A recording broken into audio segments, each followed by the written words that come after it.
Breaking news has just shattered the heavy stone walls of Buckingham Palace, and the British monarchy will absolutely never be the same. 5 minutes ago, Prince William and Princess Catherine executed a move so utterly devastating, Queen Camilla never in her wildest dreams believed they would dare to try it. They just confirmed, in writing, that the royal title she fought for, waited decades for, and finally secured, now has an absolute official expiration date. This was not a private warning. This was a signed, permanent, constitutional execution. Before we expose the explosive details of exactly what went down behind those locked doors, I want to respectfully invite you to subscribe to the channel. If you stand with William and Catherine in protecting the true integrity of the crown, your support means absolutely everything. Please hit that subscribe button right now, because when the public stays silent, palace secrets get buried forever. Thank you for standing with us. For years, Camilla had operated under one incredibly arrogant, unspoken assumption. She believed that as long as King Charles stood breathing beside her, absolutely no one could touch the untouchable empire she had spent decades building. She thought Prince William could quietly object all he wanted. She thought Catherine could remain icy and distant. But Charles was the king, and Camilla firmly believed his absolute protection would be an impenetrable shield against any threat.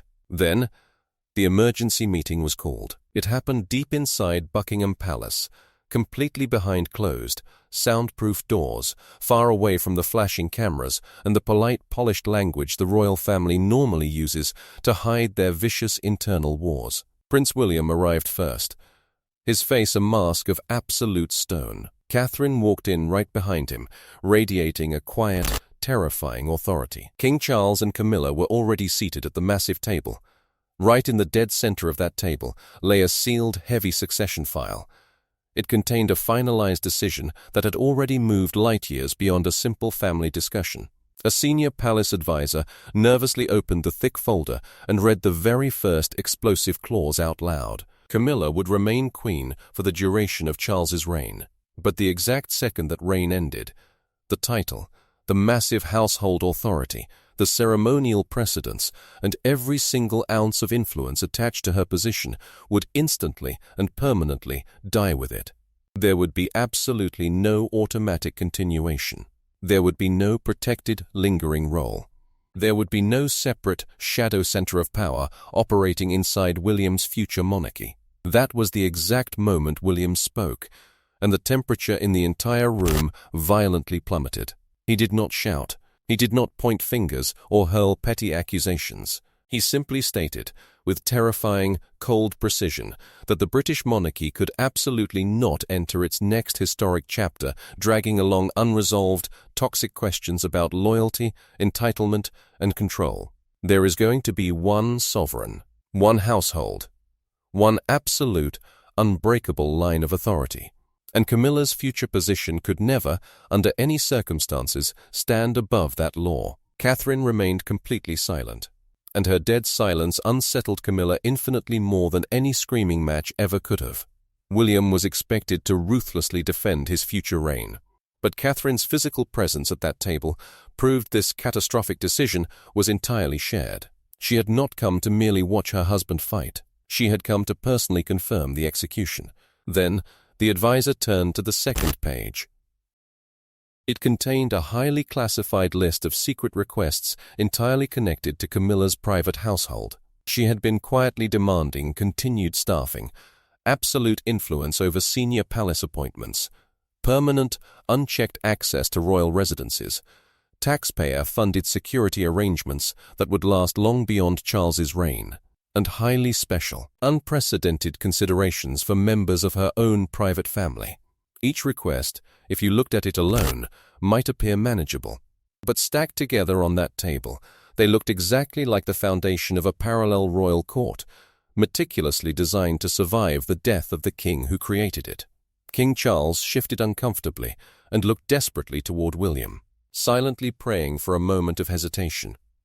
Absolutely none came. Instead, Catherine finally leaned forward toward the heavy document and delivered a point Camilla was completely unprepared for. A royal title, Catherine said, her voice completely calm but cutting like glass, has to represent absolute service. It can never become a private, greedy possession. And it can absolutely never be used to secure permanent, unearned advantages for relatives who hold zero constitutional duty to the British public. Camilla stared down at the clause, her vision blurring with rage and panic. She had endured decades of public hostility. She had lived her entire life suffocating beneath Princess Diana's massive shadow. She had waited half a century for the glorious day the palace would finally treat her position as supreme and untouchable. And now, William and Catherine were looking her dead in the eye, telling her that her title had not been secured at all. It had been slapped with a brutal expiration date. But the most dangerous, lethal page was still sitting underneath. The document explicitly stated that this devastating decision had already been permanently entered into the ironclad succession framework. It could not be reversed. It could not be quietly swept under the rug. Frantic, Camilla aggressively turned to King Charles. She expected him to explode, to defend her, to tear the document to shreds. But Charles would not even meet her eyes. At the very bottom of that fatal page sat a dark ink authorization mark that Camilla recognized immediately. It did not belong to William. It did not belong to Catherine. The brutal order completely stripping her of her future power had been signed by Charles himself. But Charles's signature was only the very first nightmare. The deeper, much more terrifying danger sat hidden inside the pages William had not yet allowed Camilla to read. For months, a highly secretive palace team had been strictly examining exactly how royal households would legally operate the moment Charles's reign ended. It began as a completely routine administrative exercise. But then, highly suspicious requests began surfacing from Camilla's camp. One request aggressively demanded that several members of Camilla's inner circle remain in their high-level positions long after William became king. Another sought continuing, dangerous influence over massive appointments connected to global charities, royal residences, and ceremonial offices.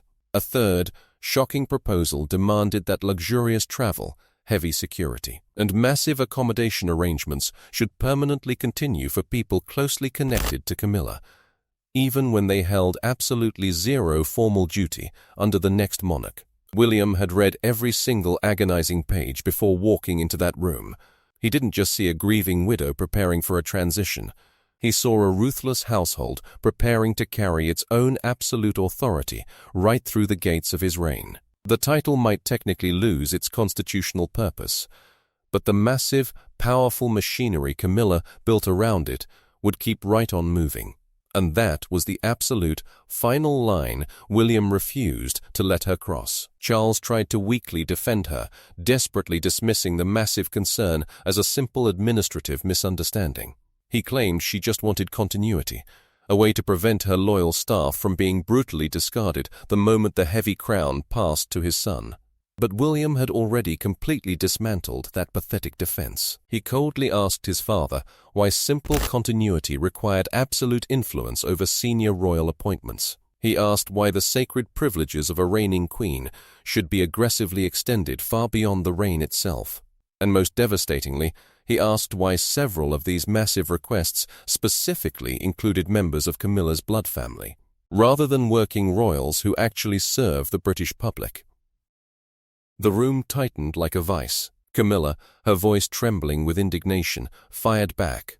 She claimed her family had never asked to become royal. She insisted that any support demanded in those papers was merely meant to protect them from a life they never actually chose. Catherine watched her in absolute, terrifying silence. Then, she asked one single, fatal question. What service would those privileges represent? Nobody in the room answered. That deafening silence completely exposed the rot at the core of Camilla's entire argument. Royal privilege can only be defended when it supports public duty. It becomes completely impossible to explain when it simply follows private bloodlines, blind personal loyalty, or greedy personal comfort. Catherine's brilliant concern was not just constitutional, it was fiercely public. Every single massive residence, every bloated staff position, every million-dollar security arrangement would eventually invite the exact same furious question from the outside world. Why should it continue? And exactly who is profiting from it? Camilla simply refused to surrender. She viciously accused William and Catherine of treating her as though she were building a treacherous rival court. William didn't argue. He just slowly opened the dossier and slid one single piece of paper directly in front of her face. At the very top of the page were 6 plain, devastating words: continuation beyond the present sovereign. Nothing else in that massive room seemed to matter anymore. That highly specific, aggressive phrase had appeared repeatedly across all of her secret requests. That is not the language of a grieving transition. That phrase specifically described a massive power structure entirely designed to outlast King Charles and aggressively remain active under King William. Camilla's face flushed. She desperately tried to backpedal, claiming the wording had come from low-level officials. She swore she had not drafted it. But that desperate excuse instantly created a much more terrifying problem. If Camilla had truly not approved those aggressive requests, then someone very powerful inside her office was secretly planning a massive royal coup, completely beyond her instructions. But if she had approved them, then she had walked into that room knowing exactly what William had uncovered. Either possibility was lethal. The senior advisor then turned to the official record of warnings. Camilla's private office had been strictly, formally told more than once that absolutely no title, no household, no staff structure, and no privilege could automatically survive the death of the reigning monarch. The warning was clear, and it was completely, arrogantly ignored. The aggressive requests kept coming. This was absolutely no longer a simple misunderstanding. This was an active rebellion.